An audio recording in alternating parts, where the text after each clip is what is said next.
Apa kabar para Tribuners dan pemirsa channel Sekolah Birokrasi? Jumpa lagi di channel kesayangan kita, Sekolah Birokrasi.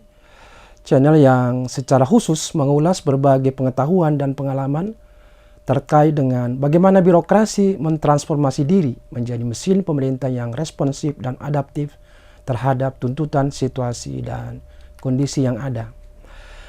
Tema kita kali ini kita akan membahas seputar mengapa reformasi birokrasi itu sangat sulit tercapai. Hal ini kita bisa lihat dari sejak awal ketika Perpres nomor 81 tahun 2010 diterbitkan oleh pemerintah, yang memang disadari bahwa reformasi birokrasi kita pada saat itu dicerminkan dengan terlalu bertindak dengan menggunakan basis pada regulasi atau rule based birokrasi, dan diharapkan di dalam 5 tahun ke depan di tahun 2014 itu maka birokrasi akan berubah wajah menjadi performance based birokrasi atau birokrasi yang berbasis pada kinerja. Dan pada tahun 2024 diharapkan bahwa pemerintahan kita itu akan menjadi pemerintahan yang berkelas dunia yang dicirikan oleh dynamic governance. Namun kita bisa lihat bahwa ternyata hingga kini itu masih banyak baik di kementerian, lembaga, apalagi di pemerintah daerah yang betul-betul belum RB. Data terakhir itu menunjukkan masih ada sekitar 109 kabupaten kota yang belum RB. Sehingga kita bisa lihat kenapa sampai demikian terjadi. Secara konseptual kita bisa melihat bahwa ada dua sebenarnya strategi mereformasi di dalam sebuah pemerintahan. Tentu ini memiliki kekuatan dan kelemahan. Kedua hal tersebut kita bisa lihat, yang pertama itu strategi reformasi yang bersifat reformasi yang terarah gitu ya.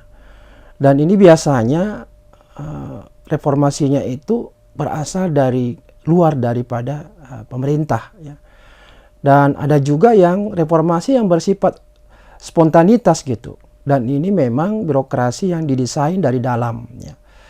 Nah, kekuatan daripada reformasi yang terarah ini itu pelaksanaan reformasi birokrasi memungkinkan lebih luas ya dan lebih mendasar.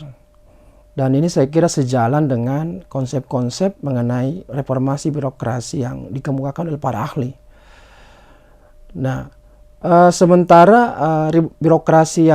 reformasi birokrasi yang bersifat spontanitas itu memang kelayakannya lebih tinggi karena memang yang menginisiasi dari dalam ya. Nah, bagi reformasi yang terarah ini itu kelemahannya memang dapat menciptakan resistensi oleh kalangan internal pemerintah itu sendiri, karena dirasakan bahwa yang menginisiasi itu bukan dari dalam. Tetapi kelemahan daripada strategi reformasi yang bersifat spontanitas itu memang erat kaitannya dengan masalah intra-institusi, dalam arti bahwa sangat sulit untuk mengatasi inersia. Dan inilah yang kita lihat sekarang ini, bahwa sejak tahun 2010 dicetuskan Grand Design Reformasi Birokrasi, lalu kemudian ditindaklanjuti dengan roadmap reformasi birokrasi, nampaknya belum berjalan sebagaimana yang diharapkan, dan masih sebagian kakinya itu masih berada pada yang disebut dengan role based birokrasi gitu. Karena itu banyak menganggap bahwa reformasi birokrasi Indonesia itu memang masih bersifat spontanitas, dan sifatnya itu tidak menjadi menyeluruh dan hanya berkait dengan reformasi di bidang struktur organisasi dan berkaitan dengan ASN ya. Nah, karena itu masalah-masalah yang terjadi ini itu karena dipandang bahwa tidak ada tindakan yang kolektif ya, terutama untuk mereformasi hal-hal yang menyentuh bersifat fundamental. Jadi reformasi kita Indonesia itu tidak dibarengi dengan reformasi politik, sosial, ekonomi, budaya, tapi betul-betul reformasi birokrasi itu ya hanya menyangkut birokrasinya. Dan ini tentu tidak bersifat komprehensif.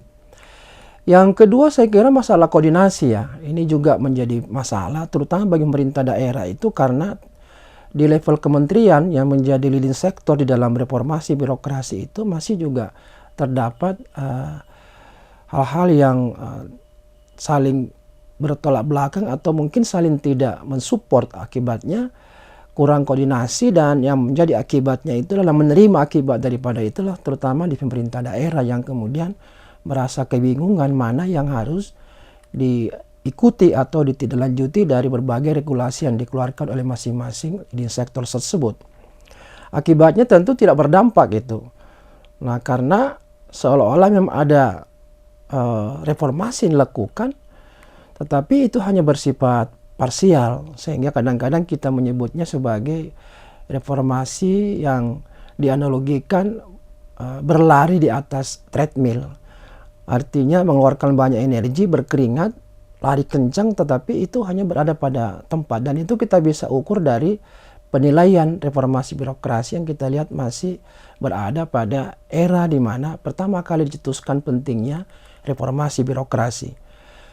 Hal yang lain saya kira masalahnya adalah bahwa reformasi birokrasi kita itu tidak berkelanjutan gitu. Hal ini memang diperparah oleh kondisi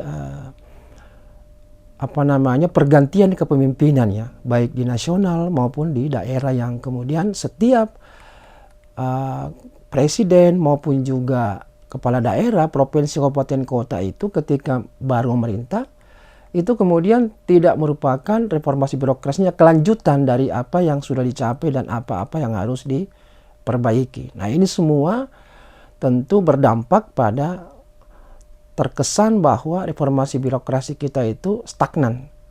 Nah, ini tentu memerlukan seorang, saya kira, pemimpin reformasi birokrasi yang betul-betul memiliki kekuatan politik untuk memaksakan agenda-agenda reformasi birokrasi itu. Di Indonesia saya kira cukup lengkap karena ada Komite Pengarah Reformasi Birokrasi Nasional yang berada di bawah Wakil Presiden. Ada juga tim reformasi birokrasi nasional dan ada yang disebut dengan tim independen reformasi birokrasi nasional. Nah, ini kemudian kalau ini bisa bekerja sama dengan baik, terkoordinasi, lalu kemudian diberi kewenangan yang kuat untuk mengimplementasikan apa yang menjadi agenda reformasi birokrasi, saya kira hasilnya bisa lebih optimal ya. Nah, jadi kalau kita lihat di dalam area reformasi birokrasi itu ada 8 ya pengungkit, dan kemudian diperbaiki sekarang dengan adanya Permenpan nomor 25 2020, di mana lebih spesifik lagi, tidak hanya sekedar pemenuhan dokumen, tetapi juga diukur bagaimana hasil antaranya maupun bagaimana implementasinya reformasi birokrasi itu, sehingga terlihat di dalam ketika disurvei oleh Kementerian Pan-RB sejauh mana misalnya tingkat birokrasi itu di dalam menampilkan wajah bersih dan akuntabel, birokrasi yang capable dan birokrasi yang mampu memberikan pelayanan prima itu benar-benar bisa terlihat hasilnya. Namun demikian kita bisa melihat bahwa ini masih menunggu waktu apakah kemudian mekanisme ini, sistem pengukurannya ini akan mampu mendorong perubahan yang signifikan, karena di dalam Grand Design Reformasi Birokrasi yang kemudian dituangkan dalam Permenpan RB yang baru ini, itu memang setiap daerah dimungkinkan untuk memilih sebenarnya kira-kira mana reformasi birokrasi yang di dalam area itu yang menjadi prioritas mereka, dan kemudian harus fokus untuk mencapai target-target, sehingga itu menjadi pemicu bagi terjadinya perubahan di dalam birokrasi selain yang 8 itu gitu ya. Nah, karena itu saya katakan tadi, untuk terjadi ini saya kira memang diperlukan pemimpin reformasi yang memang menjaga gitu seperti apa praktek-praktek atau pelaksanaan daripada berbagai agenda reformasi birokrasi, dan tidak segan-segan untuk melakukan upaya mengevaluasi dan merevisi agenda-agenda reformasi manakala dilihat tidak menimbulkan efek yang signifikan di dalam tahapan pelaksanaannya itu. Sehingga jika memang dianggap tidak cukup baik, maka memang harus dilakukan upaya perbaikan gitu. Nah, karena itu keberadaan daripada pimpinan di dalam reformasi birokrasi, dan kalau di Indonesia ini kita lihat memang dipimpin langsung oleh wakil presiden ya, sebagai perpanjangan tangan dari presiden sebagai pemimpin politik sekaligus gitu kan. Nah, jadi memang ini harus diperdayakan secara kuat ya, didukung secara kuat. Artinya memang dibutuhkan kekuatan untuk menghukum kementerian, lembaga maupun pemerintah daerah yang tidak kooperatif di dalam pelaksanaan daripada reformasi birokrasi. Karena dalam banyak kasus kita bisa melihat ya tidak ada kekuasaan yang mampu memaksakan itu, sehingga kita lihat perhatian daripada pemerintah daerah khususnya itu masih rendah seperti yang data yang saya sampaikan di awal tadi. Jadi harus betul-betul diarahkan para pemimpin di daerah itu untuk memang mau menerapkan reformasi birokrasi secara luas yang disertai dengan komitmen yang kuat gitu. Bagaimana agenda reformasi birokrasi itu harus saling kait-mengait gitu dan dikondisikan dengan baik sehingga reformasi yang terjadi itu betul-betul mendapatkan hasil yang optimal gitu. Dan anggota daripada tim reformasi birokrasi itu baik di kementerian, lembaga maupun daerah itu memang harus orang-orang yang berpikiran reformatif dan kreatif gitu. Sehingga pemilihan daripada pegawai yang terlibat di dalam tim ini adalah pegawai-pegawai yang memang memiliki karakteristik pegawai negeri sipil karir yang kalau perlu berbasis kontrak gitu, sehingga direktur bisa direkrut dari kalangan swasta supaya tidak terkontaminasi dengan hal-hal yang selama ini menghambat terjadinya praktek reformasi birokrasi. Nah, ini yang saya kira kurang ya. Jadi orang-orang ini harus memang diberikan tanggung jawab yang dimana tanggung jawabnya bukan tanggung jawab yang lain juga, tetapi fokus pada tanggung jawab untuk mengimplementasikan reformasi birokrasi itu, sehingga hanya fokus pada hal-hal yang berkaitan dengan aspek-aspek pemenuhan di dalam agenda reformasi birokrasi. Karena kalau diberikan tanggung jawab lain, maka pekerjaan itu kemudian tidak penting bagi dirinya karena masih ada tugas-tugas lain yang harus mereka laksanakan sebagai bagian dari tanggung jawab mereka. Jadi akibatnya reformasi itu tidak menjadi sesuatu yang sangat penting bagi dirinya. Nah, ini yang saya kira penting untuk diperhatikan. Jadi adapun kesimpulan kita lihat dari praktek reformasi birokrasi kita di Indonesia, khususnya praktek pada kementerian, lembaga, dan terutama pada pemerintah daerah itu, bahwa pentingnya segera mungkin untuk mengangkat seorang reformator ya, dari luar ya, dan kuat dan tegas yang mampu mengarahkan reformasi di kementerian, lembaga maupun pemerintah daerah itu untuk melaksanakan. Seperti misalnya praktik di Georgia itu memang reformasi birokrasinya itu memang diarahkan oleh pihak luar sehingga terkesan memang tidak terkontaminasi dengan para pejabat-pejabat sebelumnya, sehingga kita lihat bahwa Georgia itu merupakan salah satu negara yang sukses di dalam mereformasi diri gitu. Nah, kesimpulan lain bahwa reformasi Indonesia itu jangan hanya tergantung dari dalam, walaupun kita sadari bahwa beberapa negara lain yang kemudian melalui lembaga non pemerintah yang ada di Indonesia itu ikut turut berpartisipasi dalam membantu Indonesia di dalam menggerakkan reformasi birokrasi, namun tidak begitu optimal yang hasilnya gitu. Nah, sekretariat yang kuat ini di dalam reformasi birokrasi ini tidak hanya di kementerian, lembaga, tapi juga di pemerintah daerah ini harus dibentuk dan berada di bawah pengaruh komite baru yang terdiri dari kementerian ya, dan para pakar dari sektor non pemerintah, sehingga bisa lebih mampu menimbulkan ya terobosan-terobosan baru dalam upaya untuk mengatasi hambatan-hambatan di dalam melakukan reformasi.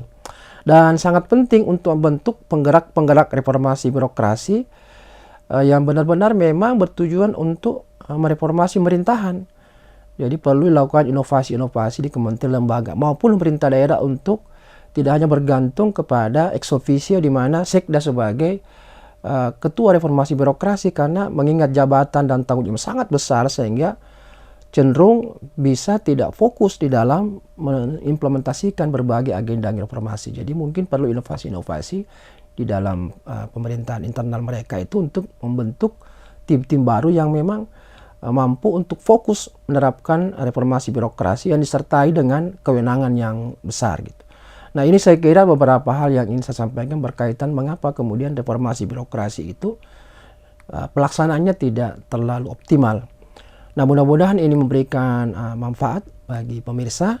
Sampai ketemu di tema yang lain, dan jika Anda belum mensubscribe channel ini, silahkan di subscribe, like, share, and comment, dan sampai bertemu di tema lain. Salam reformasi birokrasi.